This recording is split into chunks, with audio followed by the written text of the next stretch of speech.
प्रभु तेरी वाणी जीवन की रोटी, नैनों की ज्योति अंधेरा मिटाती।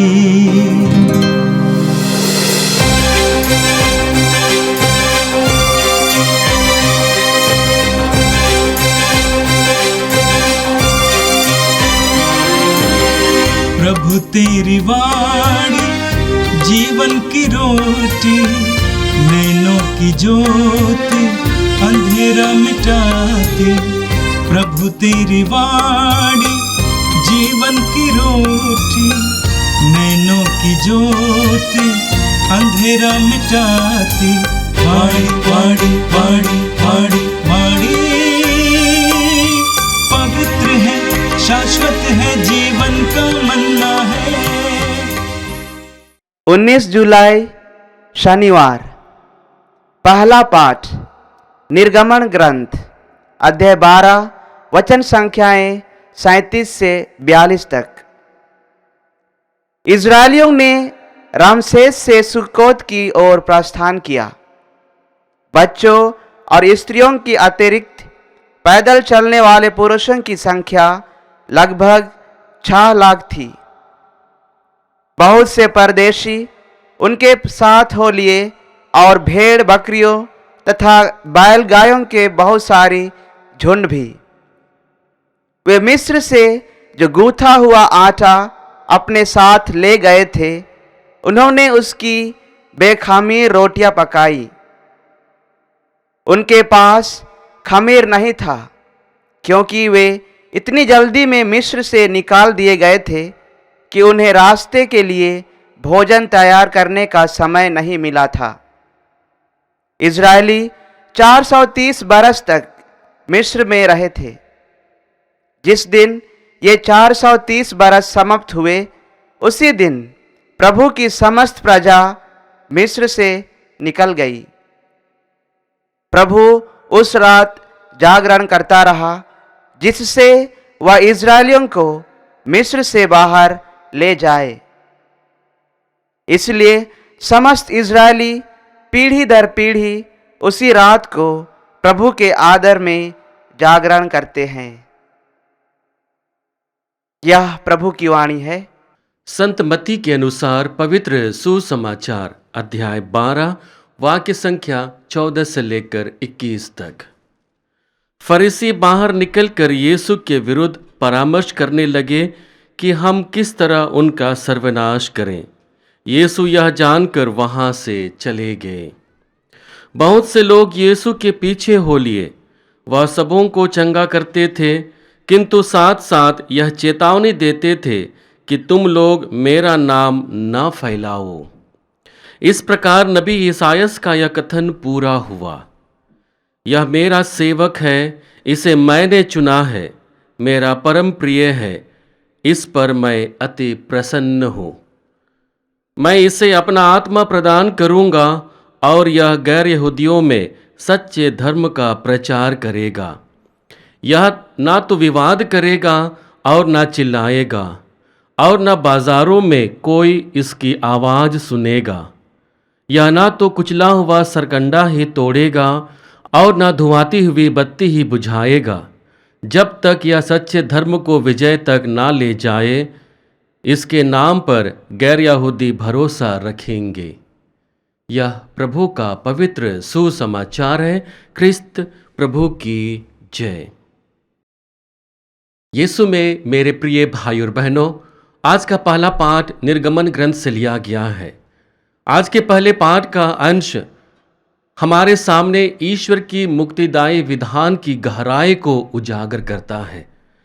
मिस्र से इस्राएलियों की विदाई न केवल भौगोलिक विदाई थी, बल्कि आध्यात्मिक मुक्ति का एक महान क्षण था, जहां पर इस्राएली लोग दासता से स्वतंत्रता की ओर और बंधन से विधान की ओर यात्रा करते हैं ईश्वर के द्वारा। यह एक ऐसा विधान था जिसे ईश्वर ने मनुष्यों के सामने और मनुष्यों के लिए पूरा किया। इसलिए वचन कहता है कि इस कार्य को हमें स्मरण करना है, अपने लोगों को बताना है। आज के पहले पाठ के द्वारा वचन हमें गहरी आध्यात्मिकता पर मनन चिंतन करने का एक अवसर दे रहा है। इसलिए कुछ महत्वपूर्ण बिंदुओं पर हम लोग मनन चिंतन करेंगे। पहली बिंदु है प्रभु की उपस्थिति और मुक्ति। बहुत बार मानवीय सोच के द्वारा हम यह कल्पना करने लगते हैं कि ईश्वर की अस्तित्व हमारी अस्तित्व से कहीं दूर है। एक ऐसे स्थान की हम परिकल्पना करते हैं जो हमारी पहुंच से और हमारी सोच की पहुंच से परे होती है, और इस प्रकार की अवधारणा और मनोभाव को हम बनाए हुए रहते हैं कि ईश्वर मेरे पहुंच से बहुत दूर है, क्योंकि मैं पापी हूं, क्योंकि मैं निरे मनुष्य हूं। इसलिए ईश्वर के स्वभाव को ना मैं देख सकता हूं, ना मैं महसूस कर सकता हूं। लेकिन आज के पहले पाठ के द्वारा हमें यह बताया जाता है कि ईश्वर हमारे बीच होते हैं। ईश्वर हमारे संकटों में हमारा साथ देते हैं, और उसी बात को निर्गमन ग्रंथ के रचयिता यह बताने की कोशिश करता है कि ईश्वर अपनी चुनी हुई प्रजा के संकटों में उनका साथ देता है, उन्हें उस बंधन से मुक्त करके उन्हें प्रतिज्ञात देश की ओर लेकर के चलता है। इस प्रकार ईश्वर अपने विधान को हम मनुष्यों के लिए पूरा करता है। हम स्तोत्र ग्रंथ 121 वाक्य संख्या 4 में पढ़ते हैं, जहां पर स्तोत्रकार कहता है, इस्राएल का रक्षक ना तो सोता है और ना झपकी लेता है। हमारे ईश्वर लगातार हमारे लिए बना रहता है, और उसी को हम आज के पाठ में पढ़ते हैं। वचन कहता है, प्रभु उस रात जागरण करता रहा जिससे वह इस्राएलियों को मिस्र से बाहर ले जाए। बहुत ही सुंदर वचन है। वचन कहता है कि ईश्वर उस रात जागरण करता रहा ताकि सारे इस्राएली मुक्तिदायी योजना की ओर आगे बढ़ जाए। इसका तात्पर्य क्या है कि ईश्वर सदैव हमारे साथ रहते हैं।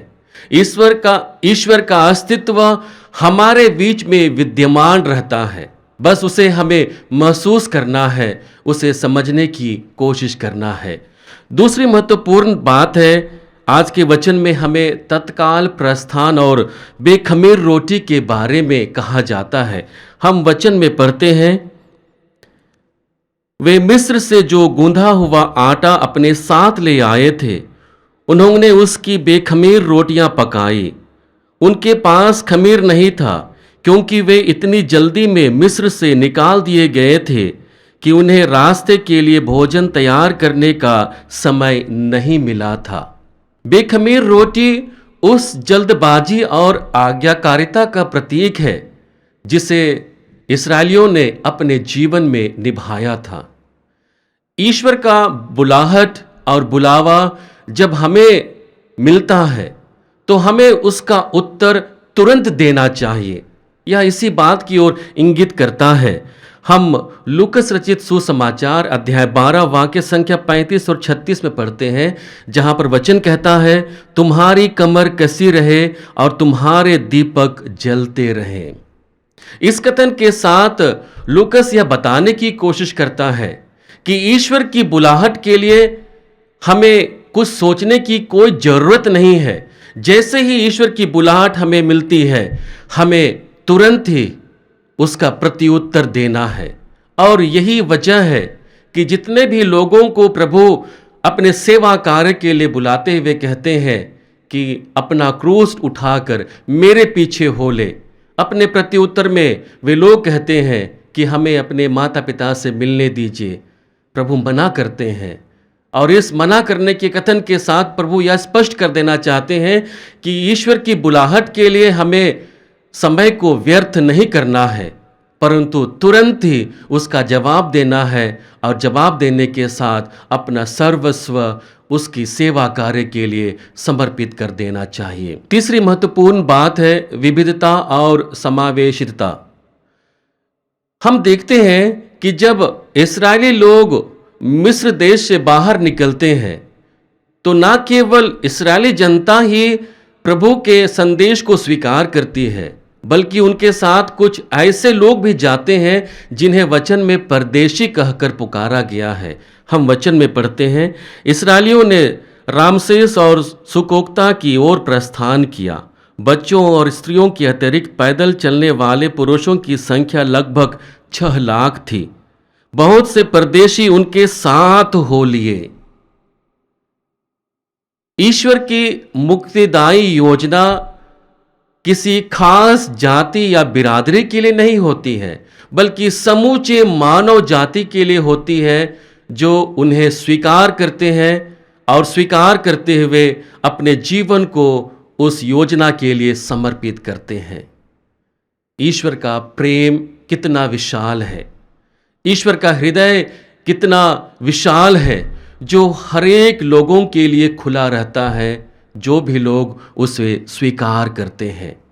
और इसलिए हम कह सकते हैं कि ईश्वर की मुक्तिदायी योजना हरेक लोगों के लिए है जो उस पर विश्वास करते हैं। गलातियों को पत्र लिखते हुए संत पौलुस एक कदम आगे बढ़ते हुए एक ऐसे परिचय को हमारे सामने रखते हैं। वह परिचय हमारे शारीरिक संरचना से नहीं, हमारी सांस्कृतिक और सामाजिक संरचना से नहीं, बल्कि उससे ऊपर उठकर मसीह के साथ परिचय को स्वीकार करने के लिए आगे बढ़ाती है। हम अध्याय 3 वाक्य संख्या 28 में पढ़ते हैं, जहां पर संत पौलुस कहते हैं, अब ना तो कोई यहूदी है और ना यूनानी, ना तो कोई दास है और ना स्वतंत्र, ना तो कोई पुरुष है और ना स्त्री, आप सब मसीह में एक हो गए हैं। यहां पर हमारी पहचान केवल मसीह पर केंद्र होकर होती है।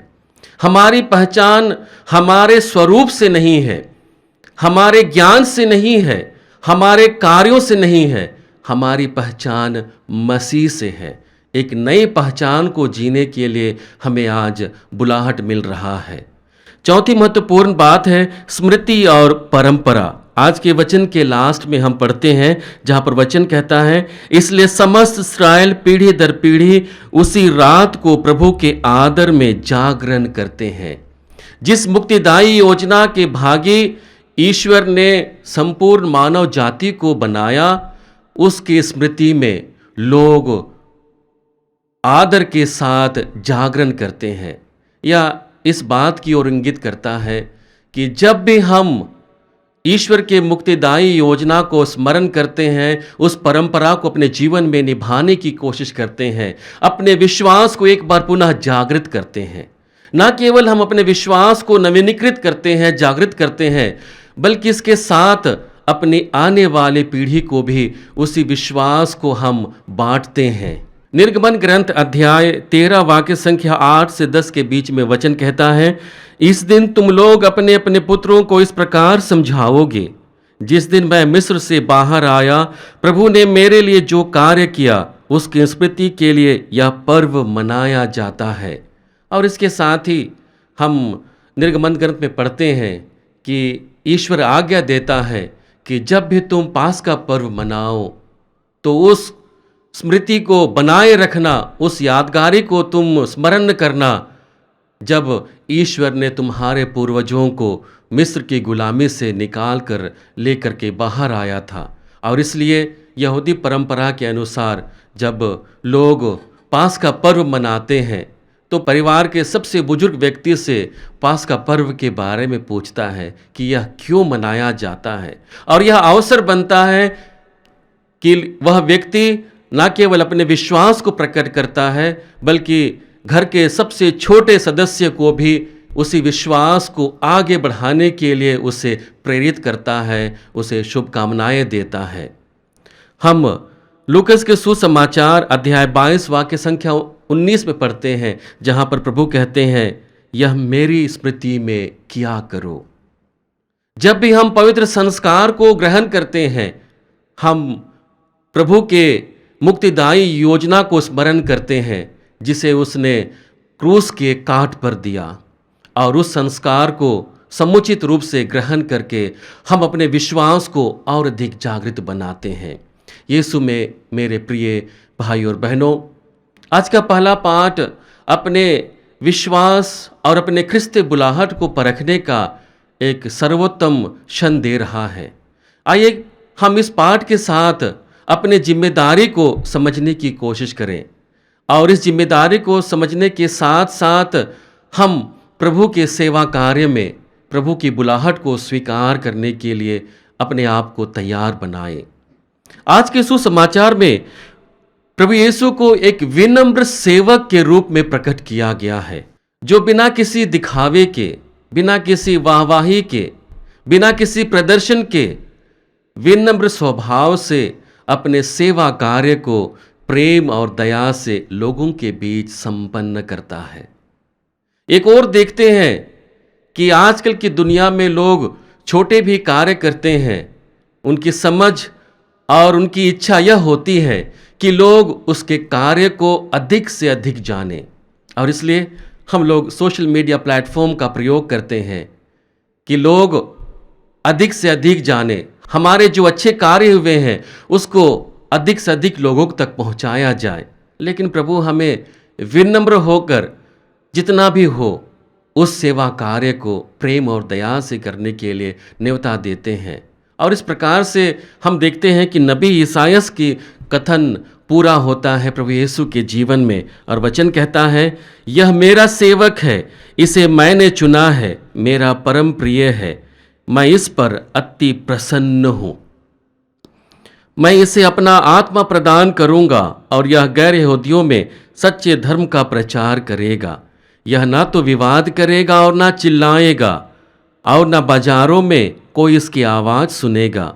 यह ना तो कुचला हुआ सरकंडा ही तोड़ेगा और ना धुआती हुई बत्ती ही बुझाएगा, जब तक यह सच्चे धर्म को विजय तक ना ले जाए।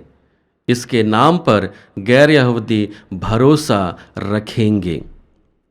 यह कथन एक ऐसे दर्शन को हमारे सामने रखता है जिसे प्रभु यीशु ने अपने जीवन में स्वीकार किया, कि प्रभु यीशु हर टूटे हारे और संघर्ष करते हुए लोगों को सहायता देते हैं, विनम्रता के साथ उनकी सेवा करते हैं। यीशु में मेरे प्रिय भाई और बहनों, प्रभु यीशु की बुलाहट हमारे जीवन में विनम्र होकर उसके कार्यों को दूसरे लोगों के जीवन में संपन्न करने के लिए होता है। जब भी हम प्रभु यीशु के बुलाहट को स्वीकार करते हैं, सबसे पहले हम प्रभु यीशु की आध्यात्मिकता को अपने जीवन में स्वीकार करते हैं और उसी से ओत-प्रोत होकर हम प्रभु के सेवा कार्य को दूसरे लोगों तक पहुंचाने की कोशिश करते हैं, अपने वचन के द्वारा, अपने कर्म के द्वारा। आइए हम प्रभु से प्रार्थना करें कि जिस वरदान को हम इस भावी जीवन में जी रहे हैं, जिस बुलाहट को हम इस सुंदर जीवन में बिताने की कोशिश कर रहे हैं, प्रभु हमें बल दे कि हम सदैव प्रभु को अपने नज़दीक पाएं और अपने कार्यों के द्वारा उसकी स्तुति और महिमा कर सकें। हे सर्वशक्तिमान पिता परमेश्वर, हम धन्यवाद देते हैं प्रभु हमें ख्रिस्ती बुलाहट देने के लिए, जो प्रेम, दया और क्षमा का प्रतीक है।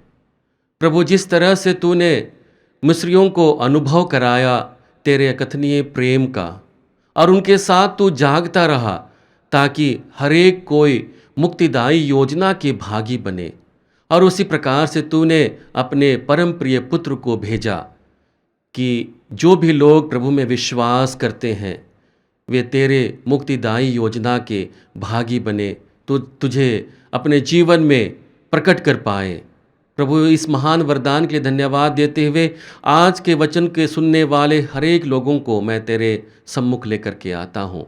प्रभु, तो इनके जीवन को स्पर्श करना, इनके संकटों में इन्हें साथ देना, ताकि ये धैर्य के साथ अपने ख्रिस्ती विश्वास को जी सकें और एक उचित उदाहरण समाज के सामने प्रस्तुत कर सके। हम यह प्रार्थना करते हैं हमारे प्रभु ख्रिस्त के द्वारा, आमीन।